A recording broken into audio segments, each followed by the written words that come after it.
Hi friends, hi my name is Salman Hashmi. आज जो हम आपके लिए प्रोग्राम लेके आए हैं वो बहुत ही एक इम्पॉर्टेंट टॉपिक है। जैसा कि आपको पता है कि हम ट्रैवल के लिहाज से काफ़ी न्यूज़ देते हैं, तो आज जो ट्रैवलिंग के लिहाज से एक इशू है उसको हम इशू को लेके आए हैं आपके पास और आपको बताएंगे कि उस इश्यूज़ में क्या प्रॉब्लम्स आ रहे हैं और क्या चीज़ें आ रही हैं। पहले तो आपको एक गुड न्यूज़ देने लगे हैं बहुत बड़ी कि ग्रीस जो कंट्री है उसने पाकिस्तान के लिए एक बहुत बड़ी खुशखबरी सुनाई है। उसने इतनी बड़ी खुशखबरी सुनाई है कि जिसको सुन के मैं खुद दंग हो गया हूँ और मेरे रोंगटे खड़े हो गए हैं कि इतने अच्छे लोग हैं। यानी कि ग्रीस कंट्री ने सोक्रेटिस जो है उसका नाम जिंदा कर दिया है और मेरा दिल खुश कर दिया उसने कि जो सुकरात था, सोक्रेटिस था। जैसा कि आपको पता है ग्रीस की एक बहुत बड़ी हिस्ट्री है, बट अनफॉर्चुनेटली उस हिस्ट्री को फिनिश किया गया। तो आपको पता है मैं हिस्टोरियन हूँ और मैं हिस्ट्री पे काम करता हूँ और बड़ा मैं वो स्टडी करता हूँ। तो ग्रीस ने आज सुकरात का कर्ज उतार दिया। उसने इतना बड़ा एहसान कर दिया है पाकिस्तान की पूरी नस्ल पे कि हमारे पास अल्फाज नहीं है उनको थैंक यू करने के। पहले तो ये, और अनफॉर्चुनेटली जो हमारी गवर्नमेंट ऑफ पाकिस्तान है और उनका जो फॉरेन ऑफिस है वो सारे सो रहे हैं, वो जाग नहीं रहे, वो सो रहे हैं। उनको पता ही नहीं है कि क्या मसाइल हैं, लोगों के क्या मसाइल हैं।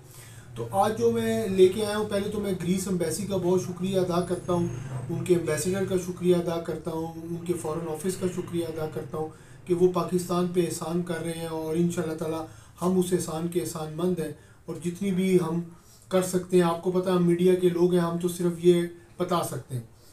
तो ग्रीस कंट्री ने पाकिस्तान के लिए वर्क परमिट्स निकाले हैं और ये ग्रीन हाउस वर्कर और फार्मर जो कि एक अनक्वालिफाइड है, कोई पढ़ा लिखा नहीं है, उसको उन्होंने गिफ्ट दिया है पाकिस्तान को कि भाई आए हमारी कंट्री में काम करें। और हमारा जो ग्रीन हाउस का काम है, जो जो ग्रीस है एक बहुत बड़ी कंट्री है और उधर फार्मिंग होती है क्योंकि सन जो है ग्रीस पे टच करता है। तो फार्मिंग हो रही है और फार्मिंग के जो फूड्स हैं, जो सब्जियां हैं, जो काफ़ी एक्सपेंसिव सब्जियां हैं जो पूरे यूरोप में 29 कंट्रीज़ में एक्सपोर्ट होती हैं, वो ग्रीस का एक बहुत बड़ा शेयर है उस बिज़नेस में। ग्रीस और इटली जो है दो कंट्रीज़ हैं जो काम कर रही हैं। अब जो हम आपको खबर देने लगे हैं वो ये है कि ग्रीस एम्बेसी लोगों के साथ ताउन कर रही है पाकिस्तान के अंदर जो है इस्लामाबाद में, लेकिन अनफॉर्चुनेटली जो हमारी तरफ से जो फॉरेन ऑफिस है जो ग्रीस के ऊपर जिनके रिलेशन हैं उनके रिलेशंस को इतने अच्छे नहीं। हालांकि उन्होंने पाकिस्तान के लिए इतना बड़ा गिफ्ट दिया है कि हमारे फॉरेन ऑफिस जितना भी डिपार्टमेंट है वो उनको सपोर्ट करे और हमारा जो एम्प्लॉयमेंट प्रमोशन ब्यूरो है वो भी सपोर्ट करे और पाकिस्तान की जो एम्प्लॉयमेंट है, जो कि एक फार्मर है, वो इज़्ज़त के साथ ग्रीस में जाए, मजदूरी करे और जो पैसे बनाए वो पाकिस्तान की कंट्री को दे। तो हम आपको पता है इस्लामाबाद में बैठे हैं, अपारा में बैठे हैं, हम हर हेल्प के लिए रेडी हैं और हम फॉर्म्स फिलिंग करते हैं, हम पूरी फाइल बनाते हैं और उसमें फिर हमें काफ़ी लोगों के मसाइल आए, हमने पूरी वो स्टडी की। तो सबसे पहले तो मैं आपको ये बताऊंगा कि इस वक्त ग्रीस के वर्क परमिट में क्या प्रॉब्लम आ रहे हैं। सबसे बड़ा जो प्रॉब्लम आ रहा है इस वक्त ग्रीस एम्बेसी के वर्क परमिट्स में, वो ये प्रॉब्लम आ रहा है कि जो फॉर्म्स हैं वो सही फिल नहीं हो रहे, वीज़ा रिजेक्शन का रेट बहुत ज़्यादा है। और दूसरा प्रॉब्लम ये आ रहा है उसके अंदर के जो ग्रीस के वर्क परमिट्स हैं वो हैं तो जेन्युइन, लेकिन जो डीलर हजरात हैं पंजाब के वो क्या कर रहे हैं कि एक ही वर्क परमिट पे 100 बंदा उन्होंने चढ़ाया हुआ है। 100 बंदों से पैसे ले लिए और फिर उन पैसों से क्या कर रहे हैं, अपनी बिजनेस कर रहे हैं। और जो लोग हैं जब वो एम्बेसी जाते हैं 180 यूरो और 35,000 रुपया जब अपना जमा कराते हैं तो अनफॉर्चुनेटली उनकी रिजेक्शन आती है और वो अफसोस करके वापस अपने डीलर के पास जाते हैं। तो पहली तो मेरी रिक्वेस्ट है डीलर हजरात से कि सर आप जो काम कर रहे हैं वो करें, बहुत अच्छा आपने काम किया है। पहली बात तो ये है, मैं आपको सल्यूट करता हूं कि पाकिस्तानी नेशन को आपने बड़ा सपोर्ट किया। हमारी जो अनपढ़ कौम है उसके लिए आपने ग्रीस के वर्क परमिट लेके आए, तो मैं बहुत थैंकफुल हूँ। दूसरी बात हम आपसे रिक्वेस्ट करना चाहते हैं कि काम को स्ट्रेट करें, इन लाइन करें, ऑर्गेनाइज करें। आपके लोग अनपढ़ हैं, उनको फाइलें बनाने नहीं आती, उसकी वजह से कई दफ़ा वर्क परमिट भी एक नंबर है, हर चीज़ एक नंबर है, लेकिन किसी का वर्क परमिट किसी की फाइल में लगा हुआ है, किसी का वर्क एक ग्रीक लैंग्वेज में है। पहली बात तो ये है वो वर्क परमिट इंग्लिश में नहीं है, उसके मसाइल हैं। कोई फ्रॉड नहीं है, ये मैं एक्सप्लेन करना चाह रहा हूँ कि ये मसाइल हैं कि सपोज 100वें बंदे का वर्क परमिट आया, वो 10वें नंबर पे लग रहा है, क्लाइंट का नाम ही नहीं है उसके अंदर। तो लिहाजा अगर आपको ऐसी कोई प्रॉब्लम है तो आप फोरेंसिक आई का एक अदारा है अपारा के अंदर इस्लामाबाद में G6 में आप आएँ। हमारे पास एक्सपर्ट्स हैं, ग्रीक लैंग्वेज भी एक्सपर्ट है, वो पूरा एक्सप्लेन करता है, देखता है, फाइल को स्टडी करता है कि वाकई ही ये 1 नंबर वर्क परमिट है, इसमें क्या मसाइल है, इसके क्या डॉक्यूमेंट्स पीछे लगने, वो सारी हमने स्टडी की हुई है। तो काइंडली आप हैज़र्डली एम्बेसी मत जाएं। एम्बेसी से जाके आप फॉर्म ले रहे हैं, ये कितनी इंसल्ट की बात है। एक कंट्री जो आपको वर्क परमिट भी दे रही है, आपका बंदा गांव से उठ के धोती पहन के एम्बेसी के डोर पे जा रहा है वर्क परमिट के लिए और कह रहा है जी मुझे फॉर्म दे दो, ये कितनी इंसल्ट है। तो लिहाजा डीलर हजरात से मेरी रिक्वेस्ट है कि आप हमारे पास ना आए, किसी और कंसल्टेंट के पास जाएं, क्लाइंट की फाइल फिल करवाएं प्रॉपर, उसमें डॉक्यूमेंट्स ठीक लगवाएं और वो फिर फाइल लेके क्लाइंट एम्बेसी के डोर पे जाए। आप आज की रिपोर्ट में आपको बता रहा हूँ, एम्बेसी के डोर पे 30-30, 40-40, 50-50 बंदा खड़ा हुआ है, एम्बेसी के स्टाफ को तंग कर रहा है कि जी हमें ये कर दें वो कर दें। भाई ये एम्बेसी के स्टाफ का मसला तो नहीं है ना, आप अपने कंसल्टेंट के पास जाएं, फाइल प्रॉपर बनाएं ताकि उनको भी तकलीफ कम हो। तो अब ग्रीस एम्बेसी के बाहर ये लोगों को तंग कर रहे हैं, उनके स्टाफ को बहुत तंग कर रहे हैं लोग, 50-50, 100-100 बंदा कभी लड़ाइयाँ कर रहे हैं उनके स्टाफ से। तो ये बहुत बदतमीज़ी है। आप ग्रीस एम्बेसी को प्लीज़ तंग मत करें, वो बेचारे ऑलरेडी आपकी बड़ी हेल्प कर रहे हैं, उन्होंने वर्क परमिट्स लगवा दिए हैं। तो काइंडली उधर जब भी एम्बेसी में, किसी भी एम्बेसी में जाएं, प्लान होके जाएं, तमीज़ से जाएं, ऑर्गेनाइज होके जाएं, मुंह हाथ धो के जाएं, ब्रश करके जाएं। मुंह से बू आ रही है लोगों के और वो यूरोप जाना चाह रहे हैं, यानी कि उनको मैनर्स ही नहीं है। तो मैं एजेंट हजरात से ये रिक्वेस्ट करूँगा कि सर प्लीज़ अपने जो आपका क्लाइंट है उसको मैनर सिखाएं, तमीज़ सिखाएं, एम्बेसी में कैसे जाना है, कौन से डॉक्यूमेंट्स लेके जाना है। उन्होंने समझा हुआ है कि ये जट ऑफिस है, जट एम्बेसी है, बस जाएंगे उधर अपना पासपोर्ट देंगे और वीज़ा लग जाएगा। ऐसे नहीं होगा, आपने मैनर्स के साथ जाना है, पूरी फाइल बना के जाना है। तस्वीर भी आपकी ठीक नहीं है, ग्रीस एम्बेसी ने एक तस्वीर का स्टैंडर्ड दिया हुआ है। तो एक तो ये प्रॉब्लम है। दूसरी प्रॉब्लम जो सबसे बड़ी आ रही है वो ये आ रही है कि लोग जो है वो फॉलो नहीं कर रहे ग्रीस के फॉरेन ऑफिस के सिस्टम को। देखिए आपके वर्क परमिट्स भी 2 काइंड्स के हैं और उस वर्क परमिट में ग्रीन हाउस वर्कर है और एग्रीकल्चर फार्म वर्कर है। तो इस पे हमने बड़ी स्टडी की हुई है। सर आप हमारे पास वर्क परमिट लेके आए और अपने एजेंट को भी लेके आए, सबको लेके आए, हम आपको कंफर्म कर देंगे ये वर्क परमिट 1 नंबर है या 2 नंबर है। और फिर हम आपको बताएंगे कि इसकी फ़ाइल कैसे प्रिपेयर होनी है, हर एक चीज़ के मैनर्स हैं। तो काइंडली मेरी डीलर हजरात से रिक्वेस्ट है कि मेरा नाम सलमान हाशमी है, सूफ़ी सलमान हाशमी है और हमारा ऑफिस G6 अपारा इस्लामाबाद में है। हमारा स्टाफ 24 आवर्स आपकी कॉल्स लेने के लिए रेडी है, लेकिन जो प्रोडक्टिव कॉल्स हैं, मैसेज करें, आप हमें बताएं कि आपकी क्या रिक्वायरमेंट है, हम वो इंशाल्लाह ताला आपकी रिक्वायरमेंट फॉर्म फिलिंग और जो रिक्वायरमेंट ऑफ एम्बेसी है, हम वर्क परमिट्स में डील नहीं करते, हम सिर्फ फॉर्म फिलिंग कर रहे हैं। तो वर्क परमिट्स आपके जो आप अपने भाई से मंगा रहे हैं, अपने चाचे से मंगा रहे हैं, मामू से मंगा रहे हैं, जो ऑलरेडी ग्रीस में है, बहुत अच्छी बात है, आप मंगाएं। लेकिन उसके बाद क्या होगा कि प्रोसीजर मैं आपको बताऊंगा आज इस वीडियो में कि प्रोसीजर क्या है।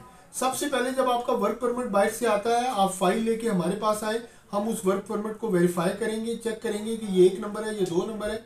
उसके बाद हम आपका फॉर्म भरेंगे। जब हम फॉर्म फिलअप करेंगे उसके अंदर बड़ी टेक्निकलिटीज़ हैं। उसके अंदर आपका जो स्पॉन्सर है उसकी आईडी होनी चाहिए, उसका ईमेल एड्रेस होना चाहिए, उसका फ़ोन नंबर होना चाहिए। देखिए आपको ये बात समझ आनी चाहिए, उसमें आपका बर्थ सबसे पहले FRC है, family registration certificate, 2nd number पे पुलिस करेक्टर सर्टिफिकेट है और 3rd नंबर पे बर्थ सर्टिफिकेट है। ये 3 जो सर्टिफिकेट्स हैं आपके, जो पाकिस्तानी मिनिस्ट्री इशू करती है, वो पहले आपने फॉरेन ऑफिस लेके जाने हैं, फॉरेन ऑफिस से अटेस्ट कराने हैं। उसके बाद आपने ग्रीस एम्बेसी में वो अटेस्ट कराने हैं। जब ग्रीस एम्बेसी के फॉरेन ऑफिस में वो अटेस्ट हो जाएंगे और स्क्रीन पे आ जाएंगे तीनों डॉक्यूमेंट, तो उसके बाद वो डॉक्यूमेंट ट्रेवल करता है ग्रीस में। ग्रीस में जो आपके फैमिली मेम्बर्स हैं वो वर्क परमिट इशू कराते हैं, वो वर्क परमिट दोबारा एम्बेसी में आता है, उसकी कॉपी आपके पास आती है। उसके बाद आप ये वर्क परमिट हमारे पास लेके आएंगे, हम इसको चेक करेंगे, देखेंगे कि ये रिलेट कर रहा है आपके नाम के साथ, ठीक है। उसके बाद हम उसको प्रॉपर चेक करेंगे, उसके साथ डॉक्यूमेंट्स लगाएंगे, सारी डॉक्यूमेंट्स लगा के आपको फाइल हैंड ओवर करेंगे। फिर आप एक अपॉइंटमेंट लेंगे एम्बेसी से, ऑनलाइन अपॉइंटमेंट से।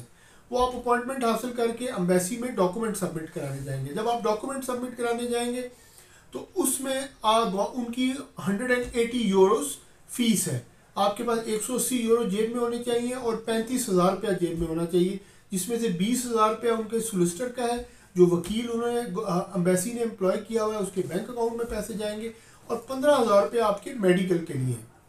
जब आप ये सारा प्रोसीजर कंप्लीट कर लेंगे, आपकी फाइल 1 नंबर होगी, तो एम्बेसी आपके डॉक्यूमेंट सबमिट करेगी, आपको स्लिप देगी 180 यूरोस की।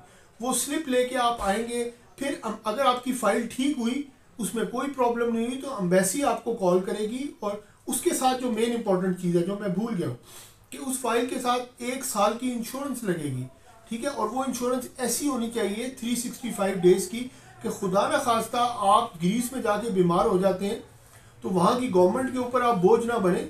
ये जो इंश्योरेंस कंपनी है ये आपके सारे एक्सपेंसेस मेडिकल बिल्स देगी, और हमारे पास जो इंश्योरेंस कंपनी है वो कंफर्म मेडिकल बिल्स देती है। अगर आपको कोई प्रॉब्लम उधर होगा तो हमारा स्टाफ आपको इधर बैठे सपोर्ट करेगा।